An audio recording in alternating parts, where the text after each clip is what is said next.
In this video, I'm going to be talking about the Fujifilm X-M5, which is one of the loveliest little compact cameras under $1,000. And I think the world needs more of these compact, stylish cameras that are within reach of most people's budgets. But it makes me think, are we giving up a lot of capability to get this lower price? When we had our first look at this camera, there's a lot to love about this thing, but we were kind of blown away by just how popular it was, what the demand was like to learn about it, and honestly, we were kind of surprised by how many views that video got. There's no denying that this is a fantastic video camera, but I want a product that's going to appeal to both the photographer and the videographer. And look, it's got great controls. I love the way it looks. The sensor is a proven winner, but maybe there's some camera that already exists that might be a better all-around tool. So that's what we're going to discover together today in this video. I'm Chris Nichols. This is PetaPixel. Let's revisit the X-M5.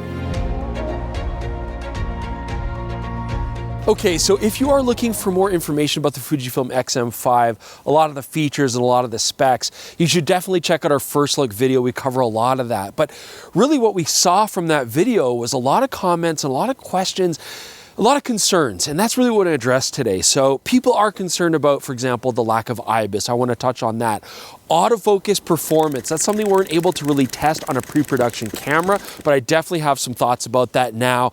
And then just my personal thoughts about displays, as well as Jordan's thoughts about some of the video features, like overheating, for example. But let's start with IBIS. And look, I personally love having IBIS in a camera. I think it's a very important feature, even if you can mitigate it with things like lenses that have image stabilization or putting this camera on a gimbal. It's still a really nice feature to have. So I'm with you on the complaints about that. But then doing research for this video, you start to look into it and you realize all the contemporary cameras that are a similar price point to this, like the Canon R10, for example, the Fujifilm X-T30 version 2 even, the Sony a6400, even the brand new Nikon Z50 version 2 that we played with, there's this distinct lack of IBIS when it comes to APS-C models at this price. Like if this was Spinal Tap and I was a famous rock musician, I would just say that it disturbed me, but I will rise above it because I'm a professional. But I want alternatives. What can we do if you really want to have IBIS? Well, you can look to Micro Four Thirds. If you're okay with the compromise of the smaller sensor,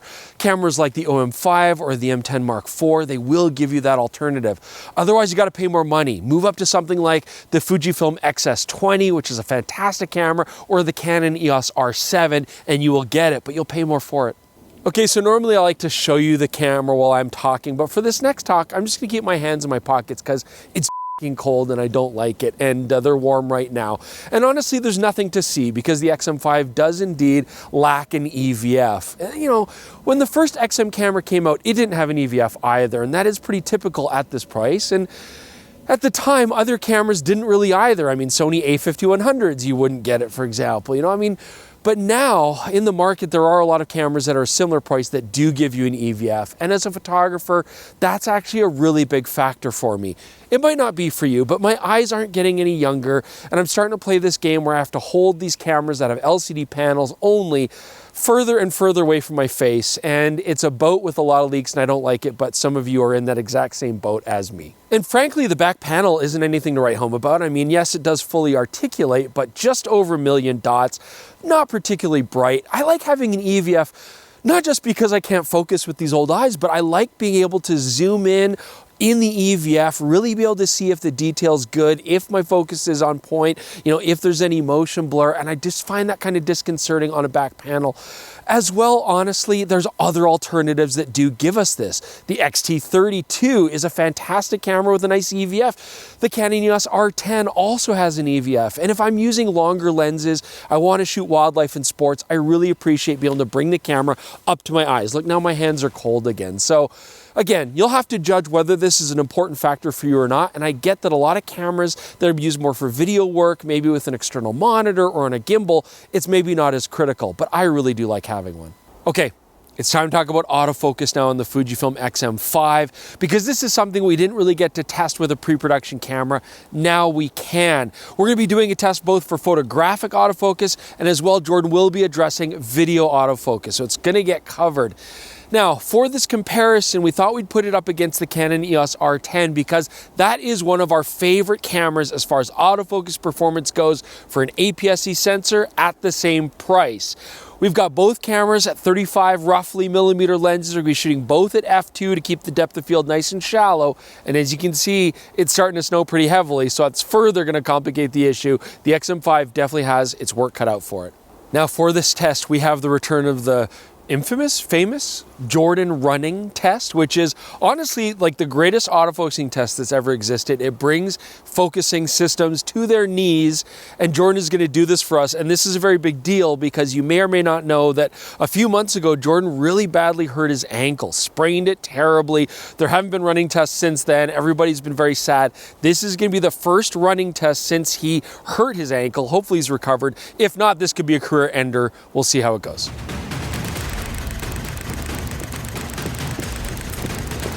Oh man.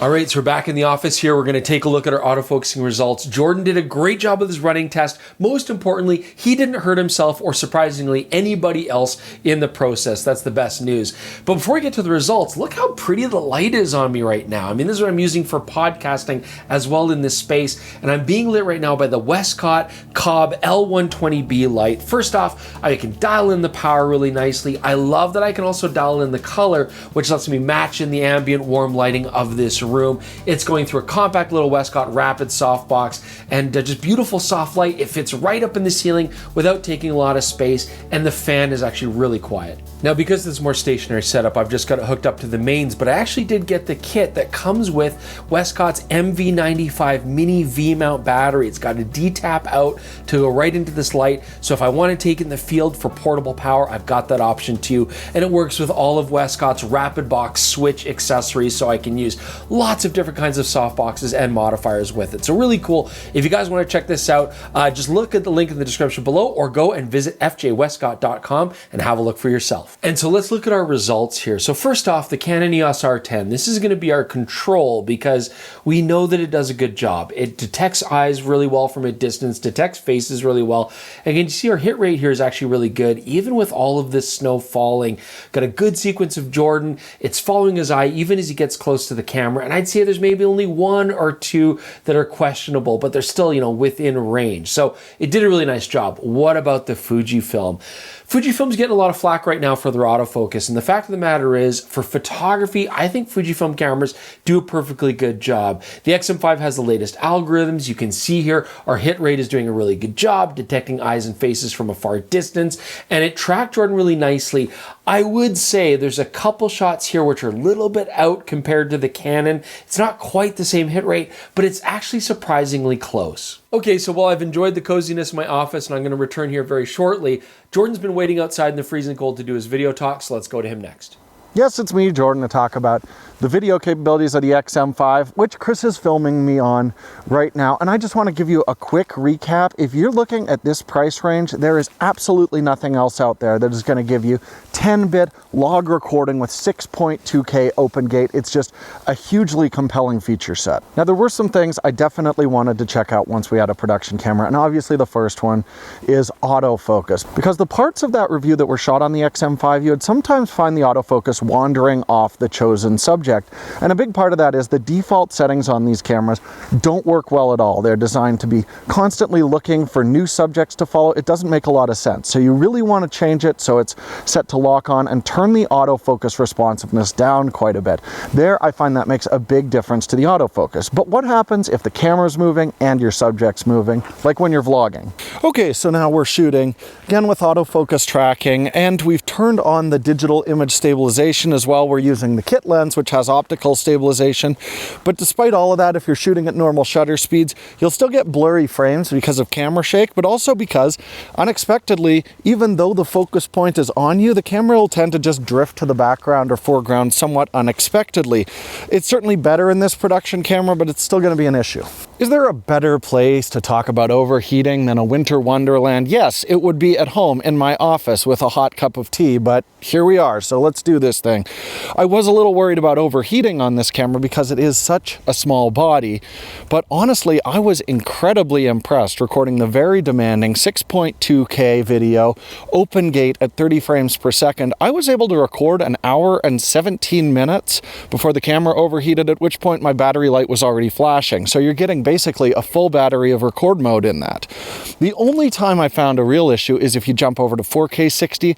There I was overheating after 40 minutes. Now, interestingly, even though this is a very affordable camera, it's compatible with Fujifilm's fan accessory. With the fan attached, I was up to 80 minutes of record time, doubling what the camera could capture. And again, my battery light was flashing. That's going to be a full battery of record time. So this is extremely impressive performance. Now, Fujifilm does also have their 4K LP option, which is going to crop into the sensor to give you longer record times, but it's not available with 4K 60. So unless you're shooting in very warm environments, I don't think you're ever going to actually have to use that mode. This is a really impressive performance. So as I said right when I started this, if you're looking for open gate recording at this price, the Fujifilm is really going to be the only game in town. But if you're willing to forego that, the Sony ZV-E10 II does definitely offer a more consistent autofocus performance. And that is going to be a big deal if you actually want to use this like a vlogging camera or shooting more complicated scenes. Comparing the Fujifilm to some of the more photocentric cameras like the Canon R10, well, that one doesn't allow you to shoot log, and you can only get 10-bit recording if you're recording HDR video. Or the Sony a6400, I mean, that thing is so long in the tooth, it can't even capture 10-bit video, and the rolling shutter on it is absolutely awful. Honestly, the best competitive photography-centric camera would be the Nikon Z50, which does shoot 10-bit and log, but again, that rolling shutter means there's a big crop if you want to shoot 4K 60, and I just think the Fujifilm is better overall quality, especially if you want open gate. So, the Fujifilm X-M5, as Jordan said, it's a fantastic video camera, probably the most capable video camera out of anything in its price. And for photography, there's a lot of stuff that I really like here. I mean, I do like having the film simulation modes on a dial. I think that's a great way to get people who are just starting out into the Fujifilm camera system and learning and having fun with photography. And even though it's such a simple and compact camera, I love the controls. I think they're perfectly adequate to have this camera work the way I want it to as a photographer. The EVF, I think, is a really important thing, and it's a big deal for me, but it might not be a big deal for you. I really do wish this had an EVF. I would love having the compact size as a sexy little pocketable camera. But the fact is, there are other options out there, and that's what we wanted to explore with this video. So let's talk about that next. So the Canon EOS R10, if you want an EVF, this is a fantastic platform. I love the autofocusing joystick. I like the grip. I like the controls. I've used this a lot for sports, action, and wildlife, and it does a fantastic job. And so that really appeals to me. The big downside with the EOS R10 is it just cannot compete with the video features that the X-M5 offers. So that's going to be a weakness here for the EOS R10. What about the Fujifilm X-T30 version 2? Love the design, retro controls, good price, EVF, but it actually doesn't autofocus as well as the X-M5 because it doesn't have the latest algorithms that this does. So the X-M5 actually proved itself to be a really capable photographic autofocuser. And what about the Nikon Z50 version 2? I mean, that actually might be the best overall hybrid platform. Great handling, it's got the EVF, it autofocuses well, and it's got a fantastic video suite. Its main letdown is going to be the old-ass sensor that they continue to use in there, and this, I do think, takes better photos. Jordan's already compared this camera to the ZV-E10. I like that at least we get a mechanical shutter here. Man, I don't want to keep harping on this, but if this had an EVF, I would love this camera. I would absolutely want to have one. Anyways, there's no perfect option amongst all of these, but there's a lot of competition, and hopefully our video helps you guys decide which one of these packages might be best for you, or maybe gives you a bit more clarity on what the Fujifilm X-M5 can do for you. As always, really appreciate you joining us, so leave those comments below. We love to answer those. Check out the PetaPixel podcast. It's on this exact same channel or all your favorite podcasting apps if you just want to listen to it. And as well, check out the merch store. We just updated. There's lots of cool merch coming out. You definitely want to check that out. Store.petapixel.com. Thanks so much for joining us. We'll see you soon with more on PetaPixel.